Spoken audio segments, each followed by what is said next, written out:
Good morning students, welcome in online class 10th class. आज हम chapter 6 केंद्र सरकार में लोकसभा की शक्तियां और कार्य, राज्यसभा की शक्तियां और कार्य, इनका अध्ययन करेंगे। इसके पहले वाली क्लास में हमने संसद के कार्य और उसकी शक्तियों के बारे में पढ़ा था, ठीक है। अब लोकसभा की शक्तियां और अधिकार आप पढ़ोगे। ये पूरे चैप्टर में सभी शक्तियां अधिकार एक तरह से समान भी है और कहीं कहीं में उनमें अंतर भी है, ठीक है। अब हम पढ़ेंगे लोकसभा की शक्तियां। पहली शक्ति है विधायी शक्ति कि संविधान के अनुसार भारतीय संसद संघीय सूची और संवर्ती सूची और अवशिष्ट सूची पर परिस्थितियों में राज्य सूची के विषयों पर कानून बनाने का निर्माण भी कर सकती है।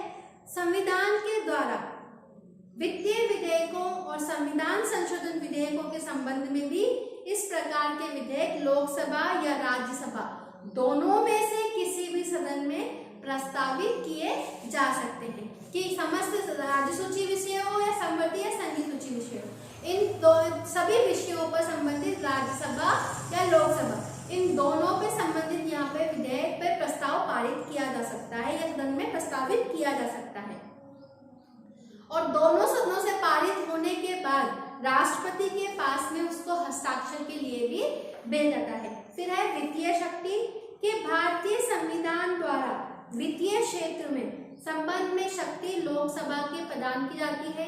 इस संबंध में राज्यसभा की स्थिति बहुत क्षीण होती है, बहुत गौण होती है और धन विधेयक लोकसभा में प्रस्तावित किए जा सकते हैं, राज्यसभा में नहीं। लोकसभा में पारित होने के बाद धन विधेयक राज्यसभा में भेजा जाता है और राज्यसभा के लिए आवश्यक है कि उसे धन विधेयक की प्राप्ति की तिथि से 14 दिन के अंदर उसको वापस उस विधेयक को लोकसभा में वापस लौटाया जाता है। फिर है कार्यपालिका पर नियंत्रण की शक्ति कि भारतीय संविधान के द्वारा संस्थात्मक व्यवस्था की स्थापना की गई है, अतः संविधान के अनुसार संघीय कार्यपालिका अर्थात मंत्रिमंडल संसद के प्रति उत्तरदायी होता है। मंत्रिमंडल केवल उसी समय तक अपने पद पर रहता है जब तक कि उसे लोकसभा का विश्वास प्राप्त होता है कि मंत्रिमंडल जो होता है ये उसी समय तक वहां पे लोकसभा में रह सकता है जब तक उसको लोकसभा का विश्वास प्राप्त होता है। फिर है संविधान संशोधन संबंधी शक्ति कि लोकसभा को राज्यसभा के साथ मिलकर संविधान में संशोधन परिवर्तन का कार्य भी प्राप्त है, अधिकार प्राप्त है। फिर है निर्वाचन मंडल के रूप में कार्य कि लोकसभा निर्वाचन मंडल के रूप में भी कार्य करती है। अनुच्छेद 54 के अनुसार लोकसभा के निर्वाचित सदस्य राज्यसभा के निर्वाचित सदस्यों और राज्य विधान मंडलों के निर्वाचित सदस्यों के साथ में मिलकर राष्ट्रपति का निर्वाचन करते हैं, ठीक है। तो लोकसभा की शक्तियां कौन सी हुई? विधायी शक्ति, वित्तीय शक्ति, कार्यपालिका पर नियंत्रण की शक्ति, संविधान संशोधन की शक्ति और निर्वाचन मंडल के रूप में कार्य करने की शक्ति, ठीक है। अब हम पढ़ेंगे राज्यसभा की शक्तियां और कार्य कि राज्यसभा की क्या है। पहली है विधायी शक्ति कि लोकसभा के साथ साथ राज्यसभा में भी विधि निर्माण का संबंधी कार्य करती है। संविधान के द्वारा अवित्तीय विधेयकों के संबंध में लोकसभा और राज्यसभा दोनों को ही बराबर शक्तियां दी गई हैं। जितने अधिकार लोकसभा को दिए गए हैं उतने ही अधिकार राज्यसभा को भी दिए गए हैं। फिर दूसरा है संविधान संशोधन की शक्ति कि संविधान संशोधन के संबंध में राज्यसभा को लोकसभा के समान ही शक्ति प्राप्त है। संशोधन प्रस्ताव के पर संसद के दोनों सदनों में असहमति होने पर संविधान में संशोधन का प्रस्ताव गिर जाएगा। फिर है वित्तीय शक्ति, राज्यसभा को कुछ वित्तीय शक्ति प्राप्त है, यद्यपि इस संबंध में संविधान के द्वारा राज्यसभा को लोकसभा की तुलना में स्थिति निर्बल की गई है कि जितनी इंपॉर्टेंस जितनी इसको महत्व लोकसभा को दी है उसके बल पर इसको कम दी गई है।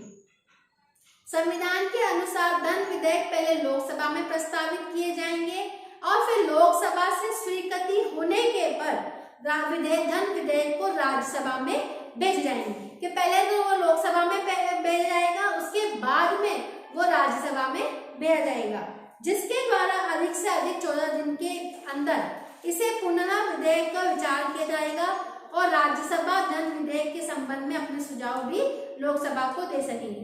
फिर है कार्यपालिका संबंधी शक्ति की संसदात्मक शासन व्यवस्था में मंत्रिपरिषद संसद के लोकप्रिय सदन के प्रति उत्तरदायी होते हैं। भारत में भी मंत्रिपरिषद लोकसभा के प्रति सामूहिक रूप से उत्तरदायी है, राज्यसभा के प्रति नहीं है। राज्यसभा के सदस्य मंत्रियों से प्रश्न पूछ सकते हैं और उनकी आलोचना भी कर सकते हैं, परंतु इन्हें अविश्वास प्रस्ताव द्वारा मंत्रियों द्वारा हटाने का भी अधिकार नहीं है।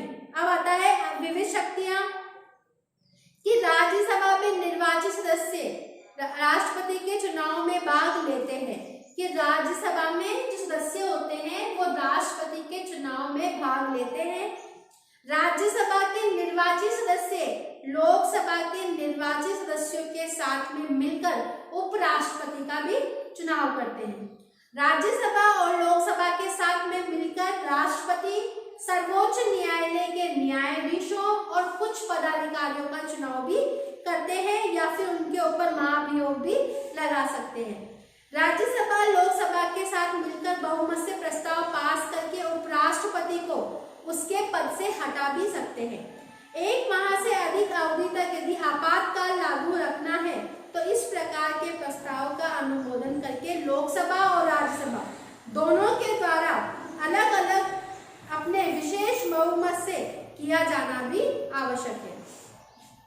फिर है अगला विशेष अधिकार कि राज्यसभा में कुछ ऐसे विशेष अधिकार भी प्राप्त है जो लोकसभा को प्राप्त नहीं है, कि जो अधिकार लोकसभा को प्राप्त है वो कुछ अधिकार राज्यसभा को प्राप्त नहीं है, लेकिन कुछ अधिकार राज्यसभा को विशेष तौर पे दिए गए हैं जो लोकसभा को वो अधिकार प्राप्त नहीं होते। पहला है कि अनुच्छेद 239 के अनुसार राज्यसभा उपस्थित एवं मतदान में भाग लेने वाले सदस्यों के 2/3 बहुमत से राज्य सूची के किसी विषय को राष्ट्रीय महत्व का विषय घोषित कर सकती है, कि राज्य सूची के किसी भी विषय को वो राष्ट्रीय महत्व के रूप में घोषित कर सकती है।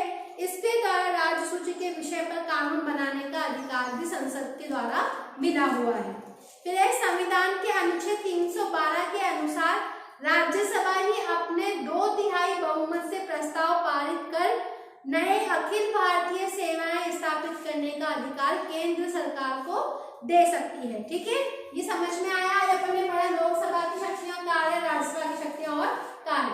अगली क्लास में हम पढ़ेंगे कार्यपालिका के बारे में। हमने अभी तक कार्यपालिका व्यवस्थापिका के बारे में पढ़ा है, अब हम पढ़ेंगे कार्यपालिका। इसमें राष्ट्रपति के बारे में और उपराष्ट्रपति के बारे में अध्ययन करेंगे। ठीक है, यहाँ तक आपको समझ में आ गया होगा।